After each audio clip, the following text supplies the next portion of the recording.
La semana pasada ya anticipamos que en Valencia estaba a punto de empezar el juicio por el asesinato de Antonio Navarro, aquel ingeniero que murió acuchillado en su garaje en el año 2017. Su mujer, una enfermera llamada María Jesús Moreno, Maje, y un compañero de trabajo, Salvador Rodrigo Lapiedra, hoy se sientan en el banquillo, ambos acusados de aquel crimen. Y Luis Rendueles y Manu Marlasca, buenas tardes a los dos. Hola, ¿qué tal? Buenas tardes. Nos van a contar cómo está la cosa, porque Marlaska en concreto está en Valencia desde la primera sesión del juicio, ¿no? Cómo va la vista, y también vamos a escuchar la voz de uno de los acusados, aunque en la vista oral aún no ha llegado el turno de esa persona para declarar. Se juzga, como decíamos antes, a Maje y a Salva. Los dos se enfrentan, Manu, en fin, peticiones de prisión bastante duras, ¿no? Sí, el fiscal pide para María Jesús Moreno concretamente 22 años de prisión y 18 para Salvador Rodrigo. La pena es un poquito mayor en el caso de ella porque lógicamente se aprecia el agravante de parentesco. Al fin y al cabo era la mujer de Antonio, ese hombre que murió acuchillado el 16 de agosto del año 2017. De lo que no hay ninguna duda, eso nadie lo discute en este juicio, es que esas puñaladas, las propinadas con un cuchillo de cebollero, las asestó Salvador Rodrigo, el que se sienta en el banquillo. Así lo dijo él, lo reconoció él desde el momento en el que fue detenido en enero del 2018. Lo que verdaderamente está en juego en este juicio, lo que se discute en este juicio, es sobre todo la participación de la mujer de la víctima, de Maje, en el crimen. Para el fiscal, para la acusación particular y hasta para la defensa de Salva, los dos procesados se pusieron de acuerdo para acabar con la vida de Antonio Navarro. Para la defensa de Maje, sin embargo, el crimen solo fue obra de Salvador. Las posiciones las dejaron muy claras en ese primer día de juicio en el que expusieron sus informes iniciales al jurado, que está compuesto por 5 mujeres y por 4 hombres. O sea, hay un alegato inicial que de alguna manera sirve para fijar las posiciones, ¿no? Es como ver cómo van a ser las estrategias que van a seguir todos los implicados. Sí, eso es. Y lo que dejó claro ese primer día, esos primeros alegatos, es que ya casi todo está claro menos el papel de Maje. Va a ser todos contra Maje, ¿no? El fiscal, la viuda negra. El fiscal habló de un plan inteligente que habían trazado los dos, Maje y Salva, los dos acusados, en el que ella participó activamente, y el fiscal llegó a decir que ella pudo parar el asesinato de su marido, pudo evitarlo, pero que hizo justamente lo contrario, participar en todos los actos preparatorios antes del asesinato. La acusación particular, que representa a los padres y al hermano de Antonio, a la víctima, está en la misma línea y dice que Maje tenía un doble móvil para matar a su marido. El primero era económico, pensaba quedarse con un piso, cobrar un seguro de vida, una pensión de viudedad, y también tenía un móvil más prosaico, digamos. Estar casada con Antonio le impedía llevar un estilo de vida incompatible con el que ella quería, la movida, como decía ella al teléfono. Esas serían, digamos, las estrategias de las acusaciones. ¿Y la defensa de los dos acusados, por dónde se supone que van a ir? Bueno, pues la defensa de Maje pretende convencer al jurado de que Salva actuó loco de amor y con la esperanza de que la desaparición de Antonio le iba a allanar un camino para una posible vida en común con Maje, ¿no? Yeah. A ojos de su abogado, ella se vio arrollada por los acontecimientos y no pudo parar de ninguna manera la acción homicida de Salva, al que luego no denunció por miedo. Recordemos que el crimen fue en agosto y hasta enero no fueron detenidos, tuvo muchos meses. Además, según la defensa de Maje, no existiría el móvil económico porque la situación de la mujer era bastante desahogada. Para la defensa de Salva, así lo dijo textualmente, era un iluso en manos de una depredadora, un tipo al que Maje le arruinó la vida y le quebró la voluntad hasta el punto de hacerle acabar con la vida de un hombre. La abogada de Salva le llegó a calificar de caballero andante y lo cierto es que durante 11 meses Salva fue eso, un caballero andante. ¿Caballero andante? ¿Y por qué usó ese calificativo? Bueno, tiene su razón de ser, aunque sea un sentido, yo diría que en el peor de los sentidos, pero Maje y Salva fueron detenidos el 10 de enero de 2018, como te decía Manu, 5 meses después del asesinato que cometió él, físicamente. En sus primeras declaraciones, Salva asumió la responsabilidad del crimen, dijo que había sido cosa suya, que él sabía que Antonio maltrataba a Maje, a su mujer, cosa que era falsa, que ella no se iba a divorciar porque su familia era muy religiosa y pensó que quitando de medio al marido iba a arreglarle la vida a ella, ¿no? Salva negó entonces, en esa primera declaración, que Maje participara en la preparación del crimen y dijo, para explicar por qué él tenía las llaves del garaje con las que entró al lugar del crimen, que ella no se las había dado. Había entonces un empeño por parte de Salva en dejar a Maje fuera de toda esta historia del crimen. Pero todo esto, después de 11 meses de talego, de prisión, cambió bastante. Cambió, o sea, primero intentó desvincularla a ella del crimen y después de 11 meses en la cárcel, ¿qué pasó? Bueno, pues en noviembre del año 2018, Salva pidió declarar ante el juez instructor. En ese testimonio, él se le cayó el traje de caballero andante y rectificó las declaraciones anteriores, culpando de la idea y de la planificación del crimen a María Jesús. Vamos a escuchar los primeros minutos de ese testimonio de noviembre del 18. Mi conciencia ya no me deja tranquilo. En la anterior declaración yo dije que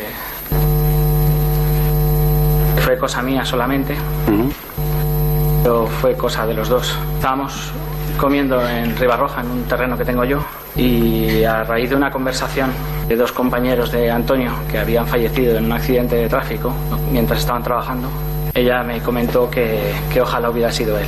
Ella no aguanta más, que quería verlo muerto, hasta que acabó preguntándome si yo lo mataría por ella, si le haría eso por ella. Y le dije que sí, que haría cualquier cosa por ella. Lo hizo cualquier cosa, lo mató. Durante 1 hora, Salva contó en el juzgado todos los detalles de cómo prepararon el crimen, según su versión. Dijo que fue Maje quien eligió el día y el escenario del asesinato, quien le dio las llaves del garaje de la casa para que pudiera entrar allí temprano el día previsto para matar a Antonio. Esta declaración es la principal prueba contra Maje y suponemos que en el juicio Salva declarará en esta misma línea. Esto será dentro de unos días porque, aunque estaba previsto que los dos declararan el jueves, el abogado de la mujer de Maje pidió que ellos testificaran al final, que fuera lo último que escucharan el jurado y el presidente. Bueno, supongo que el abogado de Maje intentará por todos los medios que pueda desacreditar el testimonio último de Salva, ¿no? Claro. Sí, y además ya apuntó en esa línea, en ese alegato inicial del que te hablábamos. El defensor de Maje preguntó a los primeros policías que declararon si se habían comunicado con Salva y apuntó en su alegato a que el cambio de declaración puede deberse a que Salva se sintiese despechado por Maje al enterarse por la prensa, por la televisión, por los periódicos de unas supuestas relaciones de Maje en prisión con algún otro recluso, ¿no? Lo cierto es que a Javier Boix, que es un prestigioso abogado valenciano, el defensor de Maje, le quedan muy pocas bazas y va a jugar la del juicio paralelo y mediático del que supuestamente está siendo víctima Maje, su cliente, ¿no? La viuda negra. En su alegato hizo referencia, por ejemplo, a que ha sido la prensa quien la ha bautizado así, como la viuda negra, y ha hablado incluso de todas sus relaciones extramatrimoniales. Pero lo cierto es que en este juicio no se está juzgando la moral de Maje ni su comportamiento privado, íntimo, ¿no? Sino su participación en el asesinato de su marido. Hombre, así debiera ser, desde luego. Y entiendo que hay pruebas de esa participación, de la participación de ella en el crimen, que serán las que se verán en el juicio. Sí, hay pruebas por lo menos que han hecho que llegue hasta este momento encarcelada, en prisión preventiva. El viernes pasado declararon como testigos varios policías del Grupo de Homicidios de Valencia, por cierto, dirigido en esta investigación por una mujer, y fueron desgranando los pasos que dieron hasta convencerse de la participación de Maje en el crimen, ¿no? Hablaron, por ejemplo, de la primera vez que se sentaron con ella, con la viuda entonces, que había leído una carta en el entierro, y en la que ella les oculta la relación que tenía con José Antonio, otro hombre con quien ella había pasado la noche anterior al crimen de su marido. Solo cuando Maje se entera de que una amiga suya les ha hablado de su amante a la policía, ella pide volver a hablar con la policía para explicarse. Y esa mentira, supongo, es la que la puso en el foco de la investigación, ¿no? Sí, porque Antonio Navarro lo cierto es que no tenía ninguna zona de sombra en su vida. Trabajaba, iba a su casa, no tenía deudas, no tenía enemigos, así que la policía pensó enseguida que las relaciones de su mujer podían tener algo que ver con el crimen e incluso intervinieron durante meses el teléfono de ese hombre, de José Antonio. Pero es que además, al escuchar las conversaciones de Maje, especialmente con una amiga suya, con su mejor amiga, con Rocío, se dieron cuenta, notaron que la mujer tenía dos caras muy distintas. Ante los amigos y la familia de Antonio, ella se mostraba como una viuda doliente que pasaba el día llorando, que solo era capaz de ingerir un yogur al día, y con ella, con Rocío, pues se mostraba liberada y hasta aliviada por la muerte de su marido. ¿Así de explícita? ¿Sí? ¿Se mostraba? Sí. Era muy explícita. Los policías recordaron ya ante el jurado algunas de esas conversaciones que se escucharán también en los últimos días del juicio, y en ellas Maje decía que después de la muerte de su marido podría tener la vida que ella quería, que a ella le iba la marcha con los tíos, la movida, que el sexo con Antonio no funcionaba. De hecho, la jefa de grupo que te decía antes de la policía explicó que 3 semanas después del asesinato de su marido, Maje y una amiga se fueron a Alicante de juerga y que allí en Alicante la acusada mantuvo relaciones sexuales con un guardia urbano de Barcelona y luego anduvo alardeando por teléfono de cómo había sido aquel encuentro. Precisamente hoy se han podido escuchar en el juicio a ese guardia urbano, a Rocío, ¿no?, su mejor amiga, y a otros 3 amantes de Maje, ¿no? ¿Qué han dicho hoy en la declaración? Bueno, pues lo que han contado es el catálogo de mentiras que Maje iba contando a cada uno, ¿no? A uno de ellos le dijo, por ejemplo, que se había casado con Antonio Navarro porque se iba a morir de cáncer, a otro le dijo que se había casado con él porque tenía que viajar a Arabia Saudí y a países árabes donde no podía viajar con él si no estaba casada. A otro de ellos, a Sergio, al guardia urbano, le dijo que era ginecóloga, es decir, una galería de mentiras y unas continuas subidas hacia adelante, ¿no? Rocío, su mejor amiga, ha dicho también que efectivamente ella se sintió liberada tras la muerte de Antonio Navarro, y han declarado también compañeros de trabajo de Salva y de Maje, en el hospital donde trabajaban, que han dicho que desconocían completamente la relación íntima que los dos mantenían. Las únicas buenas palabras que ha escuchado Maje hoy han venido de parte de la madre superiora de una residencia donde trabajaba ella, sí, que la ha tildado de una excelente profesional y de una muy buena persona. Madre mía. Y a Salva, porque hasta ahora no aparece en el radar de la investigación, ¿en qué momento lo ponen a él también bajo el foco? El 8 de noviembre, Maje habla por teléfono con un tipo que hasta ese momento no había salido, Salvador Rodrigo, de 47 años, auxiliar de enfermería del mismo hospital en el que trabajaba Maje, y los policías averiguan que entre el mes de mayo y el de agosto, una semana antes del asesinato, habían hablado 20 veces y siempre la llamaba él. Salva aparece en esa charla del 8 de noviembre como un tipo abatido, muy triste. Le dice a Maje que le ha dado un bajón, que ha ido a hablar con la policía. Ella entonces se pone a gritar y le dice cosas como: ¿qué dices? No hagas locuras. Su amigo la tranquiliza y le cuenta que ha hablado con un policía de confianza, que le ha contado algunos detalles de la investigación y de la vida íntima también suya de Maje. Sí, además Salva se pone a sollozar, a llorar, cuando le dice que se ha enterado de que se va a ir a Roma a pasar el fin de año con uno de sus amantes, con José Antonio. Le dice que le deje claro si no puede ser feliz con él, se muestra completamente enamorado de ella, dolido. Maje, sin embargo, su única preocupación es esa charla con la policía que ha tenido él, y está alarmada porque se da cuenta en esa conversación de que la policía la está investigando y le han intervenido el teléfono. Claro. Dice textualmente: yo creía que estaba descartada y me están a saco investigando, están pinchando mi teléfono y todo.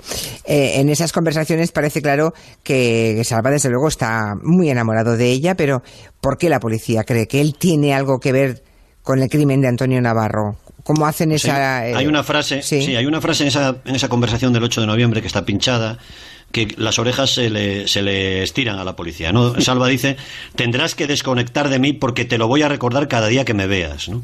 Lo que creen los agentes de homicidios, creen todavía, es que Salva se refería a que él le iba a recordar el asesinato de su marido, Antonio, con el que él está ligado, ¿no? Maje se da cuenta de que tiene el teléfono intervenido y al final de esa charla insiste en verse personalmente, no hablar más por teléfono, en verse en persona con su compañero, una cita que es vigilada por la policía, según contaron ya los agentes en el juicio. Los policías ya en ese momento no apartaban el foco de Salva, claro, y supongo que, sabiendo dónde iban a reunirse, escucharon toda la conversación. Escucharon la conversación, sí, y además descubren que Salva le había dado a Maje un teléfono de seguridad para que lo utilice solo para hablar con él. Los agentes lo logran intervenir también, y el 28 de diciembre hay una conversación definitiva que llega tras un anzuelo que tira la policía, que los dos muerden. Maje se va a hablar con un hermano de Antonio, con Vicente, por cuestiones de la herencia, y a la policía le cuenta previamente que ya saben quién es el asesino, que tiene nombre y apellidos. Así se lo dice a Maje, la familia de su marido, y claro, la mujer habla angustiada con Salva en términos ya que no daban lugar a ninguna interpretación. Él dice cosas como: me tendrían que estar investigando a mí, no me están investigando. Y los dos finalmente quedan en verse en el aparcamiento de un centro comercial unos días más tarde, el 2 de enero del año 2018 ya. Y la policía no solo acude a esa cita, hay un policía que se sienta al lado de ellos y graba todo lo que cuentan. ¿Y qué pasa en la cita? ¿Qué se cuentan entre ellos? Salva le pide que esté tranquila y le dice textualmente: pase lo que pase, tú no vas a tener nada que ver, el caballero andante que decíamos antes. Y sobre todo hablan de un punto débil en el plan, las llaves del garaje de la casa con las que él ha entrado. Él no tiene por qué tener esas llaves. Ella le pregunta qué va a decir a la policía si le pregunta sobre las llaves de su casa. Y Salva le dice que simplemente diga que le desaparecieron, que alguien se las robó. Como hemos visto, Salva reconocería después que ella le dio las llaves. Pocos días después de esta cita en el centro comercial, los dos son detenidos. ¿Y qué se espera del resto del juicio? Porque bueno, por lo más importante personas, ¿no?, por hablar. Sí, lo más importante que queda, desde luego, es el testimonio de Salva y de Maje, que va a llegar la semana que viene, el miércoles previsiblemente, y antes por el tribunal van a desfilar más testigos. Por ejemplo, se ha hablado mucho de Salva y de Maje, pero la familia y los amigos de Antonio Navarro también van a declarar. La hija de Salva, Sandra, otros compañeros del hospital, y también, por ejemplo, hablarán los peritos que han evaluado el estado mental de los procesados, los que hicieron la autopsia, los forenses, pero como decíamos al principio, la clave va a ser si se puede acreditar en el juicio la participación de Maje en el crimen. Aunque la abogada pidió la absolución de su cliente en la primera jornada, la absolución de Salva, aduciendo, dijo textualmente, que era una marioneta en manos de Maje, previsiblemente todo parece indicar que va a variar esa calificación y le pedirá que le consideren culpable, pero que le apliquen un atenuante o una eximente completa de trastorno. ¿A ella? No, a él. Pero él. parece... Sí. Se trata de vender la historia de que él actuó cegado por el amor que por sentía. El amor, pero ya. bueno, no parece muy... Hay un informe de la mujer policía que dirigió esta investigación que es muy curioso, que ella explica, Manu se acordará, que Salva es muy diferente a todos los demás amantes de Maje. Y dice que es más feo, tiene menos músculos y es bastante más mayor, ¿no? Y es bueno, verdad, y muy hoy diferente viéndolos a todos es cierto, es así, es verdad. Hoy han desfilado todos por allí y son todos chicos jóvenes, con aspecto atlético además, y es cierto, no era baladí que la redactora de ese atestado fuese una mujer, precisamente. Bueno, pues veremos, porque claro, si las defensas, depende de cómo lo hagan, ¿no? De cómo sea, de lo buenos que sean los abogados de uno y otro, ¿no? Bueno, ya sabemos que un juicio con jurado basta con sembrar la duda en 3 de los jurados, para un veredicto de inocencia. Sembrar la duda en 3 basta. Claro. Sí. Para un veredicto de no culpabilidad, con sembrar la duda en 3 de los 9, ya. vale, es suficiente. Bueno, interesante. Pues estaremos... ¿Cuándo se sabrá esto? Supongo que en una semana, ¿no? En una semana se entregará el objeto del veredicto, a finales de la semana que viene, y habrá que esperar seguramente a la siguiente para tener ese veredicto. Pues estaremos aquí pendientes de contárselo a los oyentes. Gracias, Manu. Gracias, Luis. Gracias. Hasta la semana Adiós. que viene. Adiós.